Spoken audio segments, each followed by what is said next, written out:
மத்திய பிரதேசில் பாஜக ஆட்சி. இங்கு சமீபத்தில் ஒரு இளம் பெண்ணுக்கு ஒரு கொடுமை ஒன்று நடக்கிறது.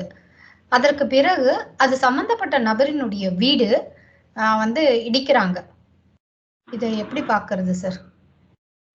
ஃபர்ஸ்ட் இந்த புல்டோசர் கல்ச்சர் அப்படின்றது உத்தரப்பிரதேச முதல்வர் யோகி ஆதித்யநாத் அவர்களோட ஆட்சியில தான் ஆரம்பிச்சது. அதாவது ஒரு கலவரம் நடக்கிறதோ இல்ல ஒரு தவறு நடக்கிறது, பொது சொத்துக்கள் முக்கியமாக சேதப்படுத்தப்படுகிறது அப்படின்னு பாத்தீங்கன்னா, அந்த கலவரத்தை சிலர் ஐடென்டிஃபை பண்ணி நீங்க இது நம்ம மொத்தமா நீங்க லாஸ் பண்ணிருக்கீங்க, இதுக்கு இவ்வளவு செலவாகும், அது நீங்க தான் பே பண்ணணும் அப்படின்னு அவங்க மேல ஃபைன் இம்போஸ் பண்ணுவாங்க.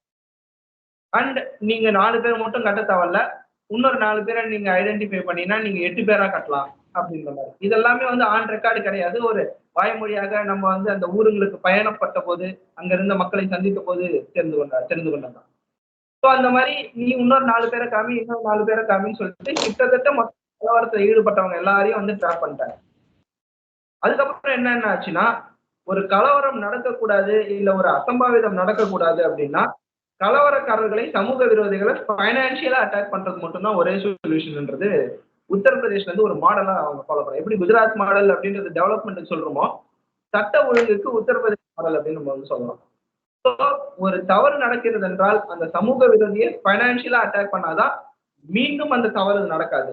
நம்ம தண்டனை கொடுக்கறது பல விதமா இருக்குது சட்டத்தின்படி. ஆனா அந்த தவறே நடக்காம 2வது தடவை தடுக்க வேண்டும் அப்படின்னா ஒரு பைனான்சியலான ஒரு செக் வைக்க வேண்டும் அப்படின்றது அவங்க இதுவா இருக்கு. அதற்காக தவறு செய்தவர்களை எல்லாம் வேணுமென்று இடிச்சிடுறது அப்படின்ற மாதிரியும் பண்ணல. அவங்க அத்துமீறி சட்டத்தை மீறி ஏதாவது செஞ்சிருந்தா அதற்கான சுவமோட்டாவா எடுத்துக்கிறாங்க. இப்ப நிறைய பேர் கொஸ்டின் கேட்பாங்க, இவ்வளவு நாள் அவங்க அத்துமீறி வச்சிருந்தாங்க அப்படின்றது இவங்களுக்கு தெரியாதா அப்படின்ற ஒரு கொஸ்டின் நிறைய பேர் வருது. பொதுவாகவே இந்தியன் சிஸ்டம் எப்படி ஒர்க் பண்ணுதுன்னா, யாராவது கம்ப்ளைண்ட் கொடுக்கும்போது தான் அதை பத்தி நம்மளுக்கு தெரிய வரும். பல குற்றங்களே தமிழ்நாட்டில் ஆகட்டும், இந்தியாவில் ஆகட்டும், பாதிக்கப்பட்டவர்கள் ஒரு கம்ப்ளைண்ட்னு கொடுக்கும்போது தான் அதை பத்தி நம்மளுக்கு தெரியும். அதனாலேயே இந்த மெக்கானிசம்ன்றது ஸ்லோவா இருக்கு. வேற இவங்க கலவரம் அந்த மாதிரி சமூக விரோதின்னு ஒருத்தவங்களை ஐடென்டிஃபை பண்ணிட்டாங்கன்னா அதற்கான வேற ஏதாவது வழியில தவறு செய்திருக்கிறார்களான்னு பார்த்து அதை சுவமோட்டவா கவர்மெண்ட் ஒரு கேஸா எடுத்து உடனடியாக சொல்யூஷன் கொடுக்குறாங்க. இது இப்போது மத்திய பிரதேசில் சிவராஜ் சிங் சௌஹான் அவர்கள் இருந்த போதும் ஃபாலோ பண்ணாங்க கொஞ்சம். இப்போ மோகன் யாதவ் அவங்க வந்திருக்காங்க, அவங்களும் இதை எடுத்திருக்காங்க. இதை டைரக்டா நம்மளால பாராட்ட முடியாது அப்படின்னாலும் நம்ம மறைமுகமா இதற்கான ஆதரவை நிச்சயமா தெரிவிச்சாகணும். காரணம் என்னவென்றால், தண்டனை கொடுப்பதற்கு சட்டத்தில் பல்வேறு வகைகள் இருக்கிறது. அந்த தண்டனையும் கண்டிப்பாக அவர்களுக்கு கிடைத்தாக வேண்டும். அதே சமயம் பினான்சியலா நம்ம பாதிக்கப்படுவோன்றது 1-2 கேஸ் அவங்க பார்த்தாங்கன்னா மற்றவங்க தானா அந்த குற்றத்தை ஃபியூச்சர்ல பார்ப்பாங்க. ஏன்னா நம்ம இந்த குற்றத்தை செய்யும் பட்சத்தில் நாம மட்டும் இல்ல, நம்மளை சுற்றி இருக்கிறவங்களும் பினான்சியலா பாதிக்கப்படுவாங்க அப்படின்ற ஒரு பயம் அவர்களுக்குள்ளே விதைக்கப்படுவது ஒரு நல்ல மாற்றமா தான் நான் ஆக்சுவலா பாக்குறேன். இது நிச்சயமாக தொடர வேண்டும். அதே சமயம் கவர்மெண்ட் பழிவாங்கும் நடவடிக்கையை யார் மேலேயும் எடுக்கக்கூடாது அப்படின்றதையும் ஒரு கோரிக்கையா நம்ம வைக்கிறோம். சார், இங்க தமிழகத்துல ஒரு சம்பவம் ஒன்று அரங்கேறி இருக்கு.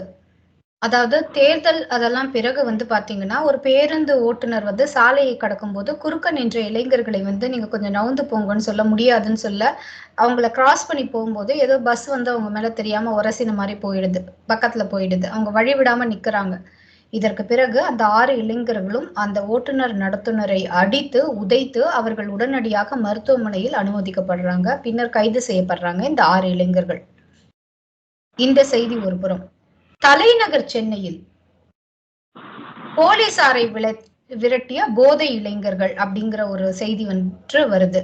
ஆனா இரண்டுக்குமே அடிப்படை பாத்தீங்கன்னா, இங்க பேருந்து ஓட்டுநர் நடத்துனரை சிக்கல்ல சிக்க வைத்த அந்த இளைஞர்களுமே போதையை பயன்படுத்தியதாக தெரிகிறது. எதை நோக்கி போய் கொண்டிருக்கிறது தமிழகம்? இதுக்கு எல்லாமே எந்த ஒரு குற்றத்துக்கும் அடிப்படை காரணமா இப்போதைக்கு வர்றது போதை பழக்கமா தான் இருக்குது. தமிழகத்தில் எந்த அளவுக்கு போதை அதிகமாக இருந்தால் நான் மீண்டும் மீண்டும் சொல்வதுதான், ஒரு லாக்அப் டெத் நடக்குது திமுக ஆட்சியில. அதை பற்றி முதல்வர் அவர்கள் சட்டசபையில் பேசுகிறார். அப்போ அந்த பலியான மாணவர், பலியான இளைஞர் கஞ்சா போதையில் போலீசாருடன் தகராறு செய்தார். அதனால அவங்க கொஞ்சம் தட்டி கேட்டாங்க, அது லாக்அப் டெத்தா மாறிடுச்சு அப்படின்ட்டு ஸ்டேட்மெண்ட்டை க்ளோஸ் பண்றாரு முதல்வர் அவர்கள்.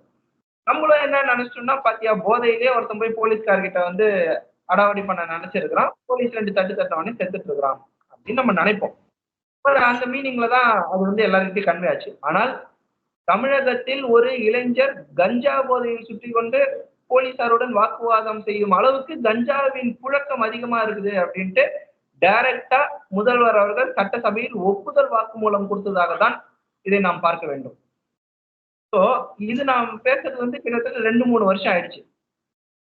3 வருஷத்துக்கு முன்னாடியே தமிழகத்தில் இளைஞர்களிடம் சரளமாக கஞ்சா இருக்கிறது என்ற ஒப்புதல் வாக்குமூலத்தை முதல்வர் கொடுத்ததுக்கு அப்புறம் அந்த கஞ்சா புழக்கத்தை ஒழிப்பதற்கு முதல்வர் என்னென்ன நடவடிக்கை எடுத்தார்?